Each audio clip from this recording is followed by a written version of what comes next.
This week's case was so messed up and fraught with problems that it ended up changing the entire criminal justice system in Belgium.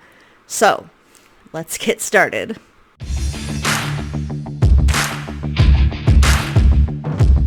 Hello everyone, my name is Brandy, and every Friday or Saturday I bring you a true crime case or mystery with one or more of my fabulous felines. If you are a returning subscriber, welcome back my feline friends, and a big shout out to my feline fans who help support this channel. Thank you for being patient with me. Here I thought I was just doing a typical child predator case, but it turned out to be so much more, and I just had to get all the information I could out to you. So here we go. Marc Dutroux was born November 6, 1956 in Escalated, Belgium. Marc was the oldest child of 5, and both of his parents were teachers. Now, his father was said to be aggressive, and his mother was said to be domineering. Marc stated that during his childhood, both of his parents beat him repeatedly. Now, Marc had a lengthy juvenile criminal record from a young age, but it mostly consisted of theft, drugs, and some muggings. In 1971, when Marc was 15 years old, his parents ended up getting a divorce. He did live with his mom for a short time and then left home at about age 16 or so. Marc would occasionally dabble in male prostitution to earn money, but later he would be trained as an electrician and he would do that. But he would still do some criminal activities on the side, which would include stealing cars. Now, stealing cars for Marc was very lucrative, and he actually earned quite a bit of cash doing this. And Marc would end up buying 7 different properties around Belgium. At age 20, Marc would marry his first wife, Fran. Fran and Marc would end up having 2 children together. Marc would then go on to admit that he would regularly abuse Fran and he would cheat on her all the time. His main mistress would be this gal named Michelle Martin, who was a school teacher. Fran and Marc would get divorced in 1983, and Marc would go on seeing Michelle. Now, Marc, of course, continued his criminal activity, and then he would end up not being an electrician anymore because the criminal activity he was doing paid more. He also had acquired various accomplices through the years, so he wasn't doing these things alone. Even his mistress Michelle would participate in a lot of his criminal activity. Sometime in the mid-80s, he decided to up his criminal activity to include sex crimes. Marc's first accomplice, a man named John Van Petegem, was living with Marc after his wife had kicked him out of the house. Jean would state that himself, Marc, and Michelle would end up kidnapping 2 girls from Moerlanwelt, Belgium, and Jean and Marc would go on to sexually assault them. Police did try to find these girls, but they were unable to locate them. Jean would go on to say that the next crime took place in June of 1985, when Marc and Jean abducted 7-year-old Sylvie, and they would assault her as well. On October 17th, 1985, they abducted 19-year-old Maria and insulted her. And in December of 1985, the pair abducted a teenager named Axel, and Michelle helped on that one also, and also a 15-year-old girl named Elizabeth. Now, besides sexually assaulting them, Elizabeth would state that Marc also took pictures and videos of her while she was naked. In January of 1986, Jean was actually called away to the army and stationed in Germany.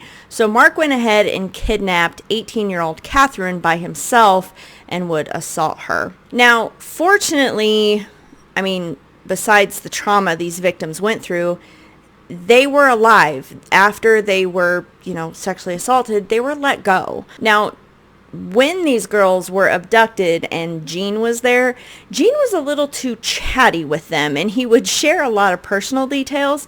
And this actually helped police when the girls would, report that they'd been sexually assaulted. It helped police find out who the hell Gene was.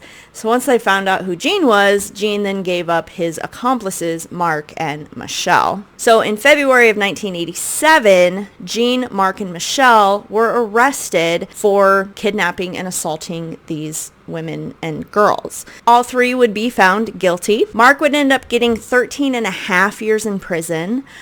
Gene got 6.5 years in prison, and Michelle would get 5 years in prison.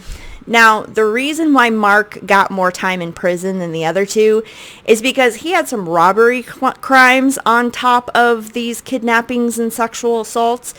And also one particularly violent robbery of a woman, he got most of the time for that. Now, according to these women and girls that were kidnapped, they said that there were other accomplices besides Gene, Marc, and Michelle. But unfortunately, they didn't know who those people were, and the police never found out who they were. Okay, so Marc is now serving his 13 years in prison, right? Well, he would end up only serving 3 years of that sentence. And he was released early in 1992. Now, being released early went against the advice of both the prosecutors and a psychiatrist that had examined Marc in jail. He called Marc a psychopath and said that he was highly confident that Marc would reoffend if let out of jail. But the Belgian Minister of Justice signed the papers and Marc walked away a free man. Now, before we get into what Marc got into after his release from prison, let me tell you what he did during his short in jail. So Marc would end up marrying Michelle, his former mistress, in 1989 while they were both incarcerated. Marc would go on to convince a health professional that was examining him in jail that he was disabled due to a mental illness, and therefore he was entitled to $1,200 a month of government assistance. So welfare. Now, even though Marc owned these 7 properties around Belgium, he still got the full amount of $1,200. That amount was never reduced, even though his resources would have been over the guidelines. Marc also went on to convince that same health professional that he just couldn't sleep at night, and he would just appreciate something to help him sleep at night. So this health professional had prescribed him sleeping pills. And then once Marc got out of jail, he was able to continue getting prescribed sleeping pills, but he wasn't taking them. He was using them to subdue his future victims. So Marc is now released. It's 1992. And of course, he's not going to change his ways. Why would he? He pretty much got away with everything, right? Michelle is out of jail by now, too. She ended up not serving her full sentence either. So Marc and Michelle settle in one of his houses, which is his main residence in Marcinelle, Belgium. In that house, in the basement, he built a concealed dungeon that was hidden behind a false wall. Sound familiar? Because there was the monster of Austria, Joseph, who built a concealed pretty much dungeon in his basement to imprison his daughter for 24 years. You can watch that here. So now Marc has all his, premeditation prep work done. Here's what he got up to after his dungeon was created. Oh, by the way, these are crimes that we know of. There are several more that he's been either linked to or there's strong suspicion that he's done, but he was never charged with those. So these are just the crimes we know of, okay? So in June of 1995, 2 8-year-old girls, Julie and Melissa, are abducted and brought to Marc's dungeon. Marc would go on to sexually assault these two girls repeatedly, and many times he would have Michelle come down and video the encounters. On August 23rd of 1995, Marc and a new accomplice he had named Mikel Lavier. Now, I've heard his first name pronounced Mikel, and I've heard it pronounced Michelle. I'm going to pronounce it Mikel, and I'm sorry if it's wrong, but I don't want to get confused with his wife, Michelle. So we're going to call him Mikel. Mikel helped Marc kidnap two teenagers, Anne, who was 17 years old, and Effie, who was 19 years old. Now, Julie and Melissa, the two 8-year-olds that he had kidnapped 2 months before, they were already in the dungeon. So Anne and Effie were reportedly chained and kept in a back bedroom. Now, Anne and Effie were, older. They weren't 8 years old. They were 17 and 19. So they were harder to keep under control.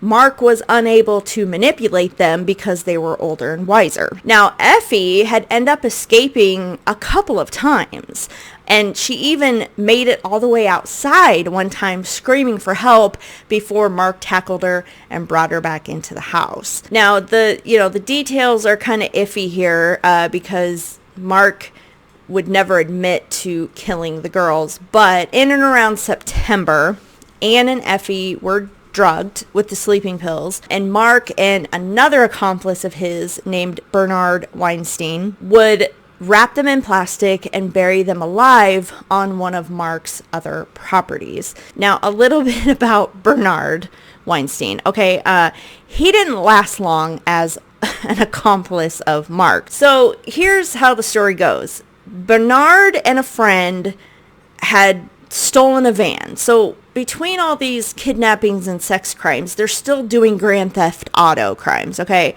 So Bernard and a friend steal a van and they hide it somewhere. Well, the police end up coming across the van and they tie it back to Bernard being the one that stole it. Bernard thought that the friend that he stole the van with had turned on him and ratted him out to the police. So Bernard went and kidnapped the girlfriend of this friend and chained her up in one of Marc's properties that were vacant to, I don't know if he was going to blackmail this friend or whatever, but the girlfriend ends up escaping Bernard's custody. So now the girlfriend ends up escaping, okay? She's able to get out of her, however she was tied up, and escaping, and went and called for help. So now Bernard's not only being looked at for grand theft auto, but he's being looked at for kidnapping this woman. So Bernard kind of goes in hiding. Now, Marc knows where Bernard is, and he's mad because Bernard used one of his properties to kidnap this woman. So now Marc feels that undue attention is being brought on him because it was his property where this all happened. So he's mad. And he also thinks that Bernard is going to sing like a canary if the police ever get a hold of him. Excuse the fluffy tail. And he's also mad because Marc either finds out or thinks, I don't know, that Bernard is hiding money from him. So because of these three reasons, Marc then goes and entices Bernard over to his house with the dungeon and puts Bernard in the dungeon. Okay, so Marc still had these 8-year-old girls, Julie and Melissa, and he's had them for 3 months now. And so he had to pull them out of the dungeon to put Bernard in the dungeon. Now, because these girls are, he manipulated them, he brainwashed them, they kind of have this Stockholm syndrome thing going on by now. So he allows them to actually freely roam about the house as long as they were going to behave themselves. So Marc ends up torturing Bernard to give up where he has this hidden money. And then he ends up drugging Bernard and burying him alive, just like Anne and Effie were done. And he buried Bernard on another one of his properties. So Bernard's now dead. Now, this whole stolen van thing gets, eventually tied back to Marc, and he gets charged with grand theft auto. He gets convicted and he has to spend 3 months in jail. So before Marc, was to serve his sentence in jail, he would put Julie and Melissa back in the dungeon, and then he would tell his wife Michelle, take care of them while I serve this sentence. Marc was released from jail in March of 1996, so he did serve the 3 months, and he came home to check on the girls and found them dead.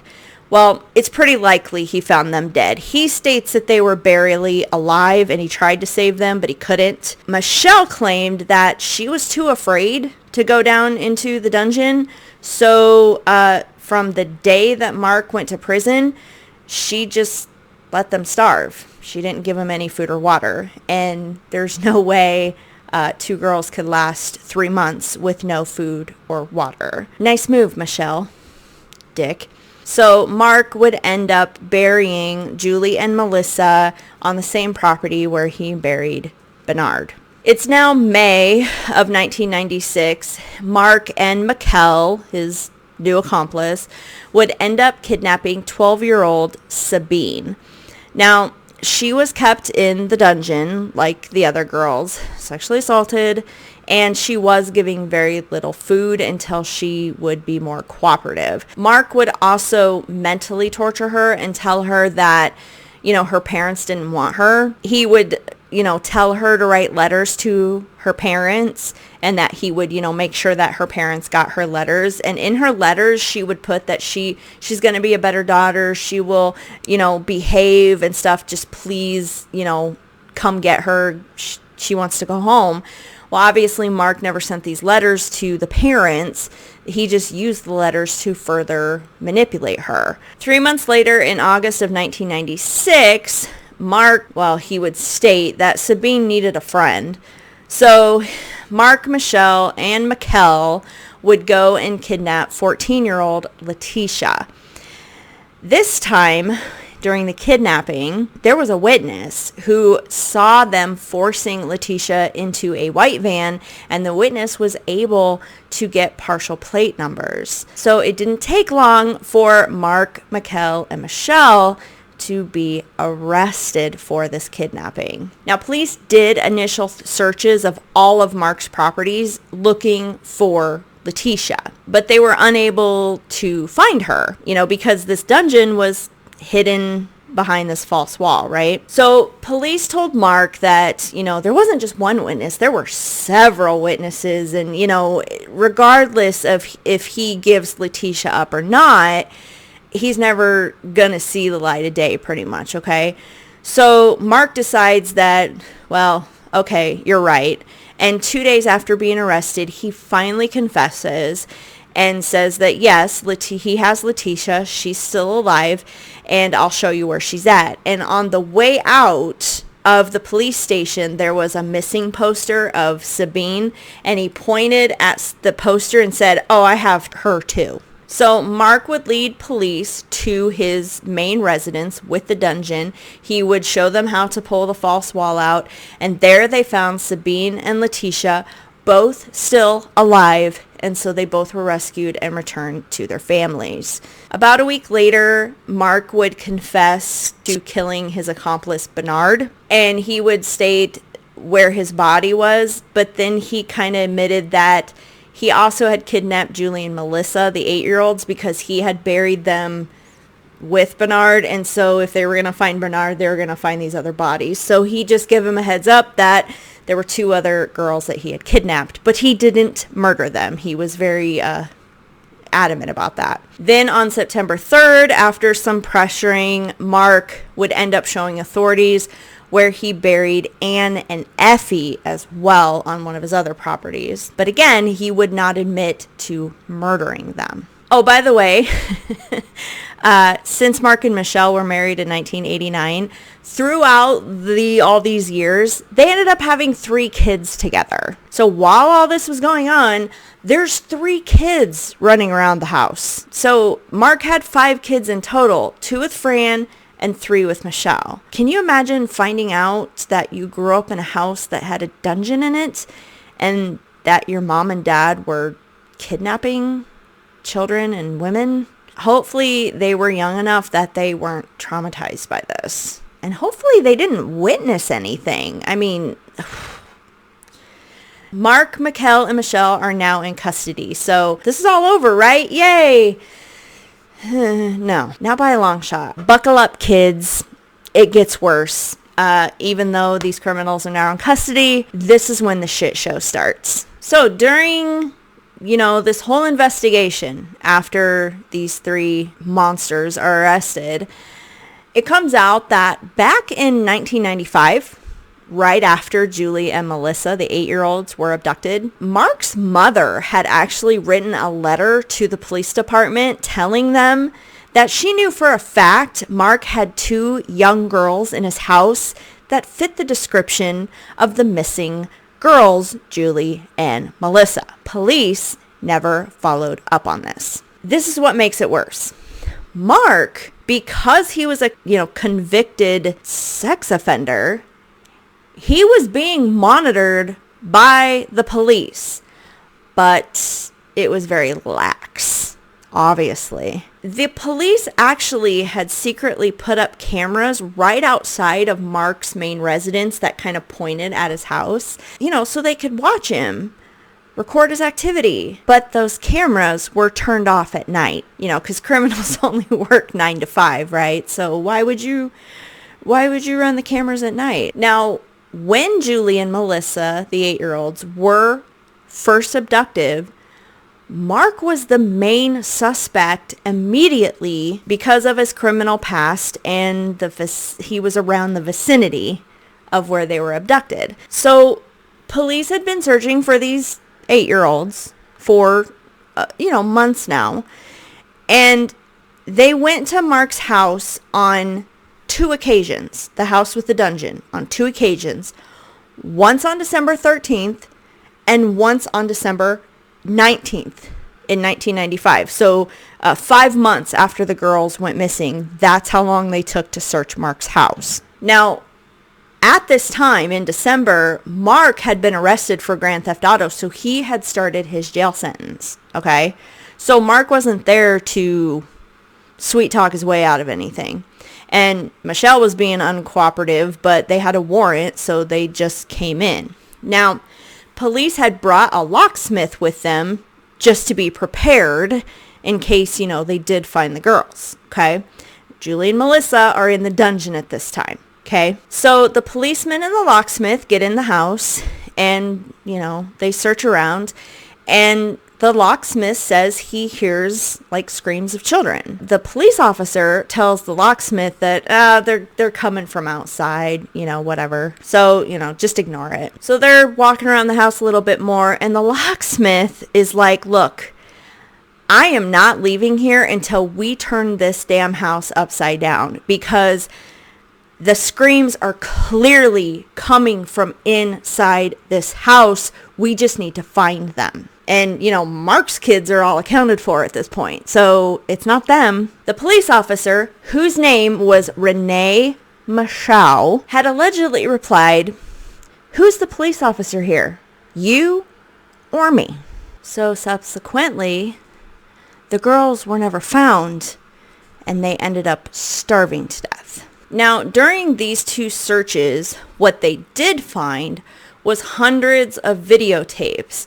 Now, some of them were commercially made adult movies, but some of them were homemade movies. So police got possession of these tapes in December of 1995 when Marc was in jail for Grand Theft Auto, right? No one in the police department viewed the tapes to see what was on them. They just sat in police custody for a couple months. Now, some of these tapes were homemade movies.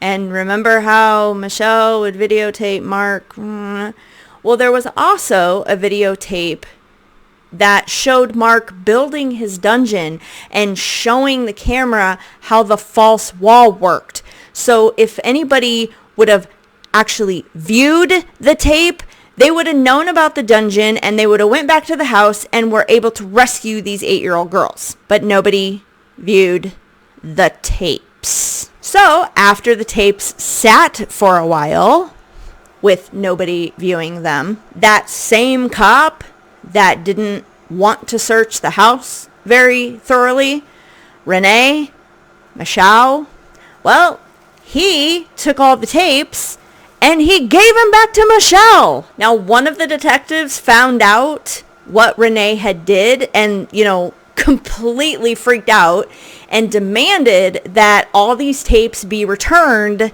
into police evidence. But wouldn't you know that a lot of the tapes were stolen after they were given to Michelle, and she just don't know where they went. I mean, they were here and now they're not. I don't know what happened. Now, some of the tapes were recovered, and in 1999, 4 years later, they were finally reviewed by prosecutors. Not only did they find the tape of the building of the dungeon where they could have saved the 8-year-olds, they also had tapes of Mark assaulting women and children. The tapes that were stolen allegedly contained, or was, I guess, known to contain, others that had came and sexually assaulted the women and girls that Mark had kidnapped. So it wasn't just Mark and his accomplices. Apparently there were other people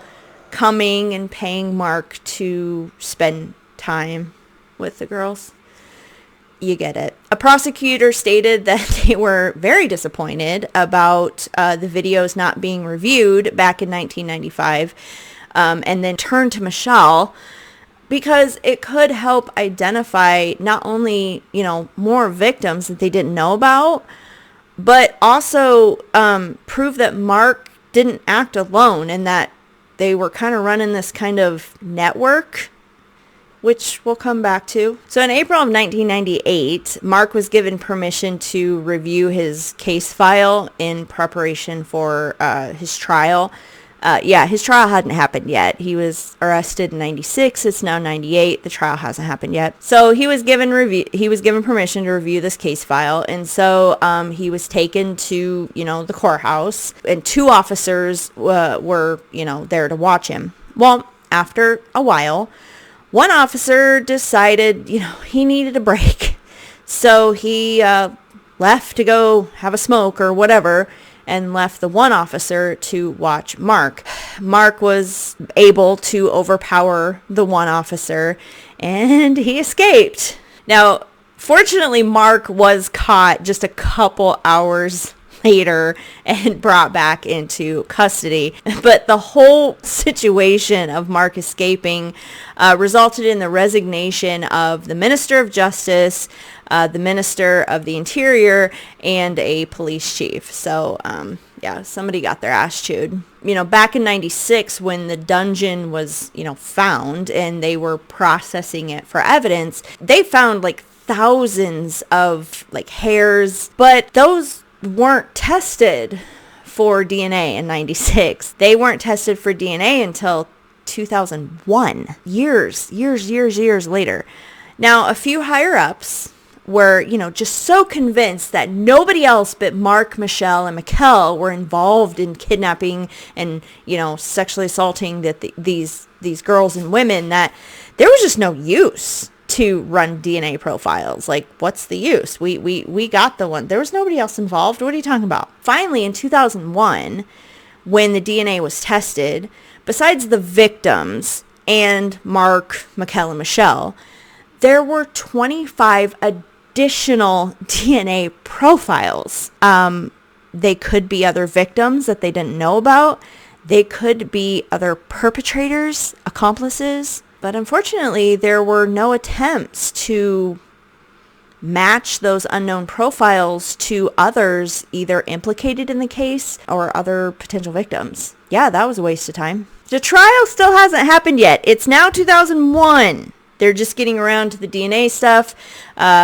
There was this long delay because this just keeps going, kids. We got some further issues to go through before we hit the trial. They're still investigating all this. There's side investigations going on as well because of, people's incompetence. Renee. Now, there was this woman and she was Dutch, so she spoke Dutch. And she gave a testimony about her parents forcing her to attend these sex parties in Belgium ever since she was 12 years old. She'd identify that at these sex parties, there were high-level officials, businessmen, police, the type of people you wouldn't think would be at these things, okay? She stated the parties were all about giving these people the availability to have sex with children. It was sick. She said, and sometimes certain, members of this party would get out of hand and children were hurt and even killed. And then everything was just, covered up. She went on to state that Marc attended these parties. They took place ever since the 1980s, apparently. In the scheme of things, they knew he was kind of a low-level pawn and everything. She went on to state that Marc did attend these parties. She knew who he was, but it was very obvious that he was kind of a low-level pawn compared to everybody else at the party. She also would say that he was known as the drug guy, that, the girls that were subjected to these parties over and over, like herself, would go to Marc and ask for sleeping pills, sedatives, drugs in order to numb themselves for the party, which is just heartbreaking. So this testimony that this Dutch woman gave was reviewed by investigators who primarily spoke French. They had difficulty with the language barrier. So instead of, calling in an interpreter to, dictate exactly what she said, from Dutch to French, they just stumbled through it. And the French-speaking investigators made this woman on paper sound less credible than she was. So her testimony didn't bear much weight. Now, Marc had said himself, and many believed him, that he was just part of a bigger child trafficking network. And it included, high-ranking members of Belgium and other countries. And this is how he could easily, get accomplices and resources to pull off these crimes. Now, there was a judge. His name was Judge Jean-Marc Connerat. Now, he was removed from the case because they said he was removed from the case for conflict of interest because he ended up attending a fundraiser for the victims, and that's considered a conflict of interest when you're judging the case. So he was removed. Now, later, Judge Jean would state that he wasn't removed because of that. He was removed because he was getting evidence and names of these high-level Belgium officials and businessmen and policemen and, that were connected to Marc or connected to this child trafficking network. And they were afraid that, he was going to expose them. So they pulled him off the case so he could no longer get access to any of that information. Now, Mikkel, Marc's accomplice, had stated that the two 8-year-olds, Julie and Melissa, their kidnapping was an order from a third party, and all their orders came from either the top or a third party, that they just didn't go out and kidnap, that they were given orders to go get 1 or 2 girls and here's the ages and stuff like that. But then as soon as he was about to spill the beans and talk, he all of a sudden shut down and stopped cooperating with police, and he would state that he had been threatened to keep quiet or else. We all know that Marc owned these 7 houses, and when they looked into his financials, where he was supposed to be broke because he was on government assistance, his net worth in US dollars was about $130,000, okay? That's far from broke. Now, what they discovered, though, was that large sums of money would come in from not only Belgium, but different countries, different currencies. Some were coming in from Saudi Arabia, and they were coming into his bank account. What they were able to kind of put together was that when the girls were kidnapped, so after Julie and Melissa were kidnapped, a large sum of money came in. When Anne and Effie were kidnapped, another large sum of money came in, and so on. So they were able to link these large sums of money every time some girls or women were kidnapped. Maybe he's not lying about being a pawn in this larger network. Now, Marc did commit insurance fraud, and he had some investments on the stock market. So that was coming into his bank account as well. So I don't know. I just found that funny that he invested in the stock market. Again, during the investigation, when Anne and Effie's bodies were discovered back in 1996, an autopsy were done on them. Now, Anne's parents would come out and say that they were never allowed to go in and identify Anne's body. That authorities told them that, well, Marc identified her body, and that was good enough. They didn't need to have anybody else come in and, identify that it was Anne. So Anne and Effie's body was wrapped in plastic before they were buried, so the decomposition wasn't as bad as it would be if they weren't wrapped in that plastic. So an autopsy was done, and it was determined that, Anne specifically had been sexually assaulted repeatedly over a long period of time. Unfortunately, no DNA evidence was taken from her body or Effie's, so there was no way to prove that it wasn't just Marc doing everything. Again, isn't that Investigation 101 to take DNA samples wherever you can find them? Okay, so remember that, lazy police officer Renee that didn't search Marc's house thoroughly enough and in turn let those little girls die? Not only was, he never punished for his lack of not finding 2 8-year-old girls. I mean, wouldn't you would rather be known for finding the girls instead of known for missing the opportunity? He was never punished for what he did, in either case of not finding the girls or returning the tapes to Michelle. Instead, he was promoted to police commissioner a few years later. However, he did die in 2009 of an intestinal infection at 55 years old. So karma, sorry, not sorry. If you're not part of the network, you were a lazy ass. I'm sorry. I'm moving on because I'm getting mad. So in the end, at least 7 police officers were arrested for having ties to Marc or ties to Marc's accomplices. And one was not the lead detective, but a detective on the case. So scary. Now, there was a 17-month investigation by parliamentary commission to see if this was part of a bigger network that involved higher level individuals. And this is why the trial was pushed back so much as well, because they had to wait for the 17th month investigation to finish. Now, during this investigation, more than 20 potential witnesses in this investigation died under mysterious circumstances. Some were known accomplices of Marc, while others had simply come forward stating that they had evidence to support, Marc's claim that this was a wider network and was made up of these higher ups and businessmen and rich people. These witnesses died of various ways. They were shot, they were poisoned, they were beaten, or they died of supposed suicide or freak accidents. Now, subsequently, due to lack of witnesses in this 17-month investigation, the investigation concluded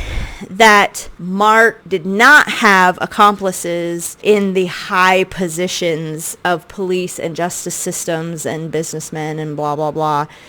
And he was able to get away with his crimes and get resources. Basically, he was able to benefit from the laziness, sloppiness, and incompetence of these systems. I'm not saying it's wrong.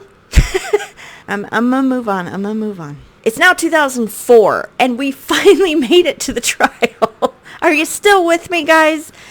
My God, the trial started on March 1st, 2004, 7.5 years after Marc, Mikkel, and Michelle were arrested. Now, 450 people were called to testify in this case, those that were still alive. Now, Marc was being charged with the murders of Anne, Effie, Bernard, along with charges of abduction, auto theft, attempted murder, attempted abduction, molestation, and 3 other unrelated sexual assaults of women that took place in Slovakia.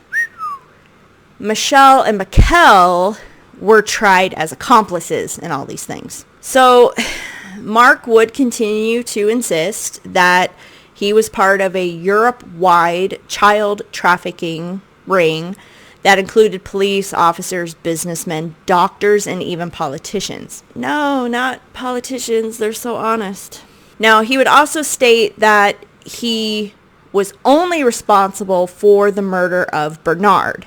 That he stated Bernard is the one that drugged Anne and Effie and wrapped him in plastic and buried them alive. Julie and Melissa, the 8-year-olds, they died under Michelle's watch.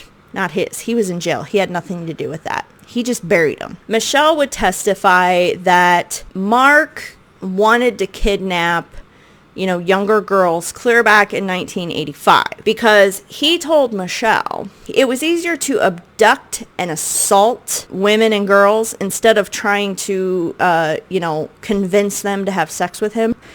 And if he just abducts and assaults them, he doesn't have to spend any time with them, so then he can spend more time with Michelle. Marc, Michelle, and Mikkel would be convicted of all charges against them. Mikkel got 25 years in prison. Michelle got 30 years in prison. And Marc received life in prison, but would be eligible for parole after serving 30 years. And just when you think it's done, it's not. Now, Michelle was released from prison early in 2012. She served 16 years of her 30-year sentence. Now, remember, she was in jail since 1996, so even though the trial wasn't until 2004, that time she spent in jail counted against her sentence. So after staying in a convent for a while, she now lives above a judge's house, and she's under the protection of the Belgian police because, people want to kill her. Wouldn't know why. Now, she did divorce Marc in 2003, right before the trial, so they're no longer married. Again, I have no idea what happened to their kids. I couldn't find anything on them. I'm sure they don't want anything to do with either of their parents. Now, Mikkel, he filed for parole in 2013, but it was denied. But he was told that if he could find an apprenticeship as a cabinet maker, because that's what he did, he was kind of a carpenter, that then they would let him out of jail. Now, he was able to secure an apprenticeship in 2019, so he was released from jail with strict limitations. As for Marc, he saw that Michelle got out of jail in 2012.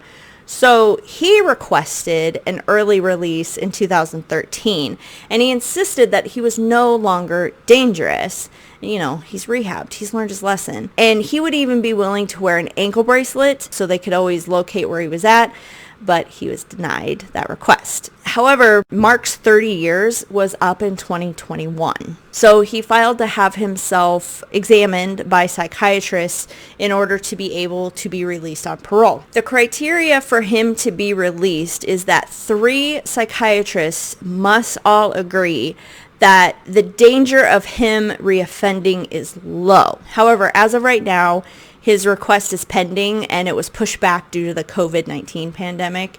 So he's currently still sitting in solitary confinement in prison.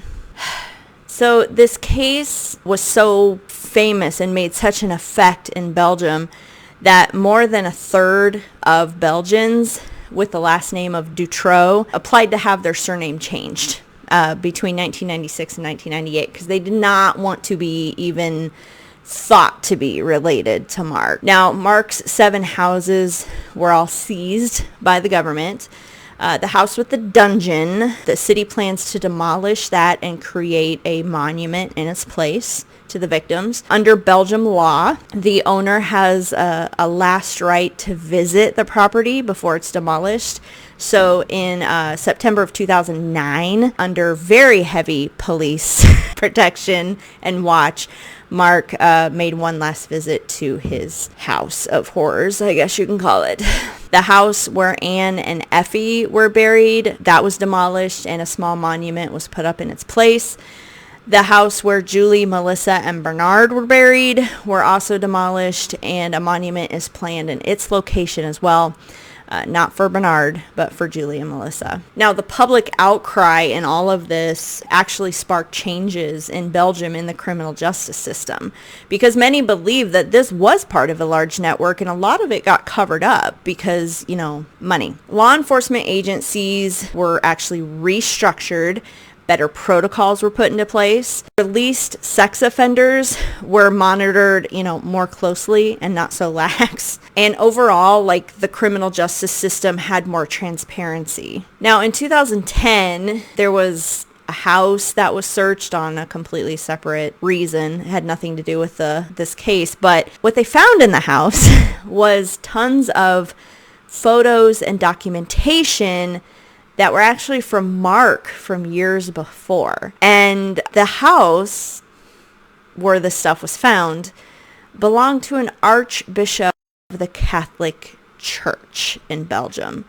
So then that re-brought up the public outrage that the Catholic Church was potentially involved in this child trafficking ring as well. Now, of all the high-level names that were thrown out, there was one businessman. His name was Jean-Michel Nihol. I don't know. I'm not sure. I'll put his picture up. He was accused of the one that allegedly arranged these sex parties with all these children. He was the one that Marc said was in charge of the ring in Belgium anyway. He was also named by that Dutch woman in her testimony as the one being in charge as well. So he was put on trial, but he was only convicted of some low drug trafficking and criminal association charges.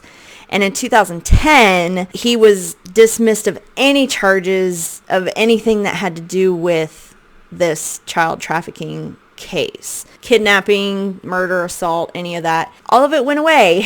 He died in October of 2019 just from deteriorating health. So we'll never know if he was really involved or not. No other high-level individuals that were named were ever put on trial.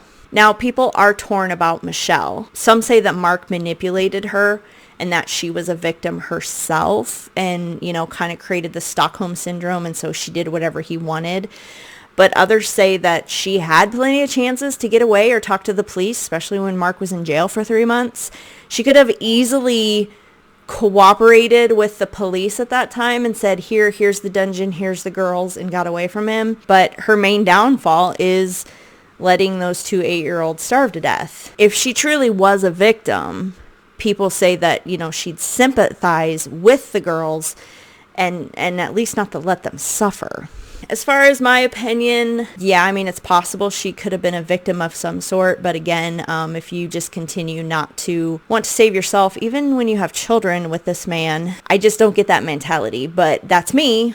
I've never been in the situation. So as far as Marc, I do believe that he was part of a larger network. This happens all the time. I don't think he was lying about that. There were many witnesses, some that unfortunately lost their lives, name these higher ups and, the tapes that were missing and everything. But unfortunately, no real investigations are going to happen. I will tell you, even here in Iowa a couple years ago, some teachers were arrested for child trafficking, and it was happening in the entire school district. It was found that they were part of this larger ring that actually spanned many states around Iowa.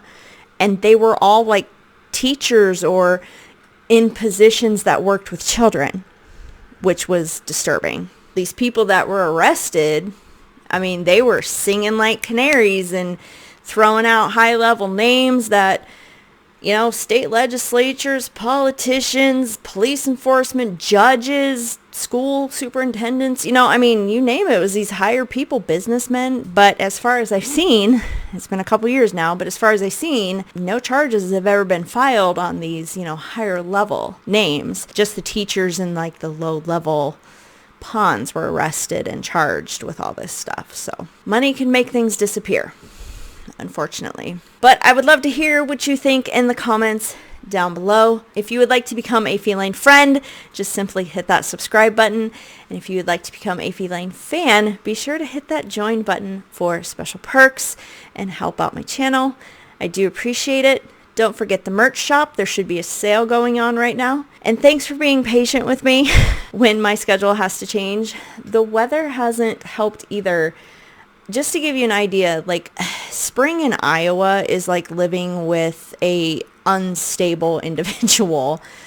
You just never know what you're going to get. In February, we were having 70-degree weather, and then the next day it would be 20-degree weather. Then it would go up to 60-degree, and it was going like this. And then that's what caused the damn tornado that ripped through this town and caused destruction. And then 2 days after the tornado hit, we got a snowstorm. Like, come on, Iowa. And now we had a whole week of nice weather, 60s, 70s, had the windows open.